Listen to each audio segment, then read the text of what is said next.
بسم اللہ الرحمن الرحیم۔ حضرت خولہ بنت سلبہ قبیلہ بنو اوس بن خزرج سے تعلق رکھتی تھیں۔ ان کا نکاح مشہور صحابی حضرت عبادہ بن صامت رضی اللہ عنہ کے بھائی اوس بن صامت سے ہوا تھا۔ حضرت اوس بن صامت بوڑھے آدمی تھے۔ بڑھاپے کی وجہ سے مزاج میں تیزی آ گئی تھی اور طبیعت پر خشونت کا غلبہ ہو گیا تھا۔ معمولی بات پر مشتعل ہو جاتے تھے اور قدم قدم پر تشدد پر اتر آتے تھے، یعنی چڑچڑا پن جو بڑھاپے کا خاصہ ہے ان پر حاوی ہو گیا تھا۔ ایک دفعہ کسی بات پر بیوی سے ناراض ہوئے اور غصے سے مغلوب ہو کر زبان سے یہ لفظ نکال دیا کہ انتی علی کظہر امی، یعنی تم مجھ پر میری ماں کی طرح حرام ہو۔ دور جہالت میں یہ رسم چلی آ رہی تھی کہ جو شخص بیوی سے خفا ہو کر یا کسی اور وجہ سے ایک مرتبہ بھی بیوی سے اظہار کر لیتا، یعنی اسے اپنے لیے ماں کی طرح حرام قرار دیتا، تو وہ ہمیشہ کے لیے اس پر حرام ہو جاتی تھی۔ اب نہ وہ اس کی بیوی رہتی اور نہ وہ شخص اس کا شوہر۔ بڑھاپے اور کمزوری کا غصہ بھی بوڑھا اور کمزور ہوتا ہے۔ ذرا سی دیر میں اتر گیا، طبیعت میں سکون ہوا اور خفگی کے آثار دور ہوئے تو بے حد نادم اور انتہائی پریشان ہوئے۔ بیوی سے ہم کلام ہونا چاہا تو جواب ملا، اگرچہ آپ نے مجھے طلاق نہیں دی ہے، تاہم جب تک اللہ اور اس کا رسول کوئی حکم صادر نہیں فرمائیں گے میرے اور آپ کے باہمی علائق حرام ہی ٹھہریں گے اور میں آپ سے کوئی راہ و رسم نہیں رکھوں گی۔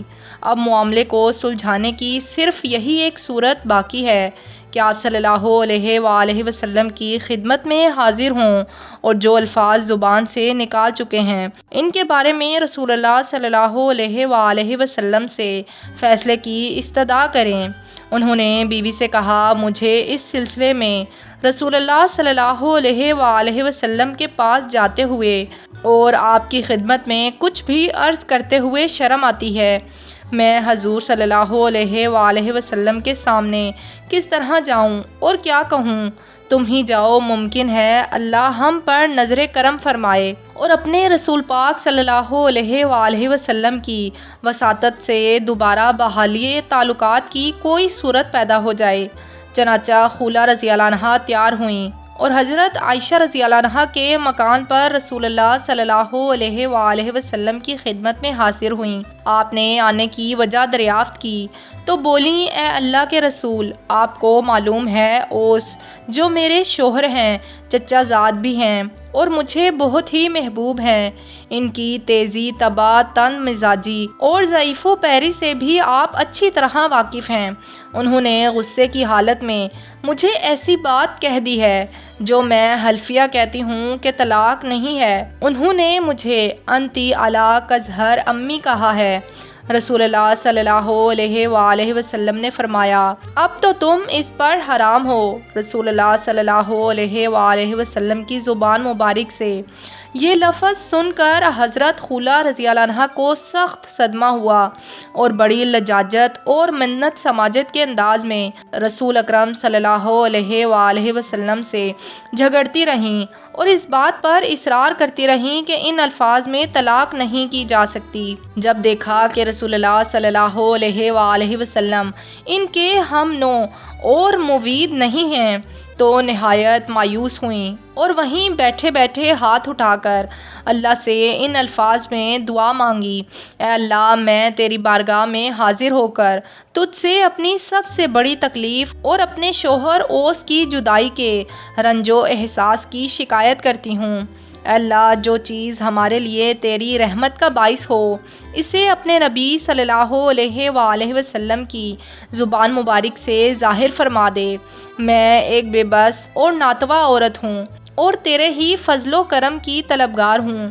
حضرت عائشہ رضی اللہ عنہا کا کہنا ہے کہ خولہ کی رسول اللہ صلی اللہ علیہ وآلہ وسلم کے ساتھ گفتگو اور اللہ سے دعا اور الحال کا یہ منظر اس قدر دردناک تھا کہ میری اور میرے گھر کے تمام افراد کی ہمدردیاں خولہ کی طرف منتقل ہو گئیں اور اس کی تکلیف سے متاثر ہو کر بے اختیار ہماری آنکھوں سے آنسو جاری ہو گئے۔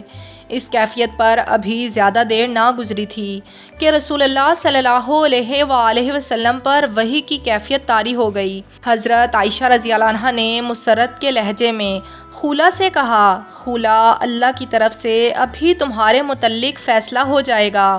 حضرت خولہ رضی اللہ عنہا کے لیے یہ وقت پہلے سے بھی زیادہ نازک تھا۔ وہ آس اور امید کی کشمکش میں مبتلا تھیں۔ خطرہ تھا کہ اوس کے یہ الفاظ طلاق کے حکم میں آ جائیں اور تفریق و جدائی کا حکم صادر ہو جائے۔ خولہ رضی اللہ عنہا سخت بے تابی کے عالم میں بیٹھی تھیں کہ رسول اکرم صلی اللہ علیہ وآلہ وسلم کی طرف نگاہ اٹھائی۔ آپ کے لبوں پر تبسم کھیل رہا تھا۔ دیکھ کر خولہ کی امید بندھی اور جذبات مسرت سے کھڑی ہو گئیں۔ رسول اللہ صلی اللہ علیہ وآلہ وسلم نے فرمایا، خولہ، اللہ نے تمہارا فیصلہ کر دیا ہے۔ پھر آپ نے آخر تک یہ آیت پڑھی جو ابھی ابھی بذریعہ وحی آپ صلی اللہ علیہ وآلہ وسلم پر اللہ کی طرف سے نازل ہوئی تھی۔ ترجمہ: اس کا مطلب یہ ہے کہ اللہ نے اس عورت کی بات سن لی جو آپ کے ساتھ اپنے شوہر کے بارے میں جھگڑ رہی تھی۔ چونکہ حضرت خولہ رضی اللہ عنہا نے اپنے شوہر اوس رضی اللہ عنہ کے مسئلے پر رسول اللہ صلی اللہ علیہ وآلہ وسلم سے جھگڑا کیا تھا اور شوہر کے الفاظ کو طلاق سے تعبیر کرنے سے متعلق رسول اللہ صلی اللہ علیہ وآلہ وسلم سے اظہار اختلاف کیا تھا، اس لیے اس سورت کا نام بھی مجادلہ اور اس کا آغاز انہی الفاظ سے ہوا۔ اس سورت مبارکہ کی روح سے حضرت خولہ رضی اللہ عنہا کا یہ خطرہ دور ہو گیا کہ ان کے شوہر کے الفاظ طلاق کے مفہوم میں آتے ہیں۔ اللہ نے رسول اللہ صلی اللہ علیہ وآلہ وسلم سے ان کا مجادلہ اور جھگڑا سن کر جو حکم نازل فرمایا، اس میں ان الفاظ کو حکم طلاق میں نہیں مانا گیا تھا، چونکہ الفاظ اس لب و لہجے سے ہٹے ہوئے تھے جس سے ایک شوہر بالعموم بیوی کو خطاب کرتا ہے، اس لیے شوہر پر کچھ کفارہ و جرمانہ عائد کیا گیا۔ چنانچہ رسول اللہ صلی اللہ علیہ وآلہ وسلم نے حضرت خولہ سے کہا، خولہ، جاؤ اپنے شوہر سے کہو کہ ایک لونڈی یا غلام آزاد کرے۔ حضرت خولہ نے عرض کیا، اے اللہ کے پیارے نبی، کسے آزاد کریں؟ بخدا ان کے پاس نہ تو کوئی غلام ہے اور نہ کوئی لونڈی، اور نہ ہی میرے سوا ان کا کوئی خادم ہے۔ رسول خدا نے فرمایا، اچھا تو مسلسل 60 روزے رکھیں۔ خولہ نے عرض کیا، واللہ وہ اس کی طاقت نہیں رکھتے، وہ بہت ہی کمزور آدمی ہیں، دن میں تھوڑی تھوڑی مقدار میں کئی بار کھاتے ہیں، نہ ہی بھوک برداشت کر سکتے ہیں نہ ہی پیاس، ضعیف جسم کے ساتھ ان کی بینائی بھی جواب دے رہی ہے۔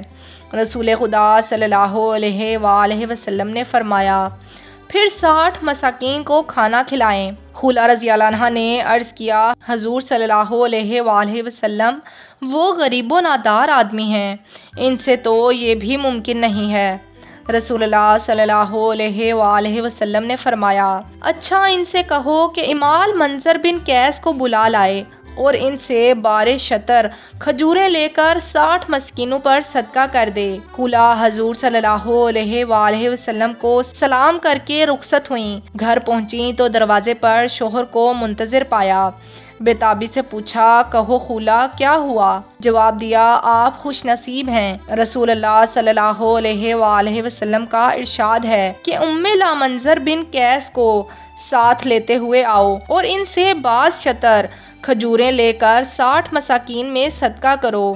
چنانچہ ایسا ہی ہوا اور حضرت اوس رضی اللہ عنہ نے اپنی اس قسم کا کفارہ ادا کیا۔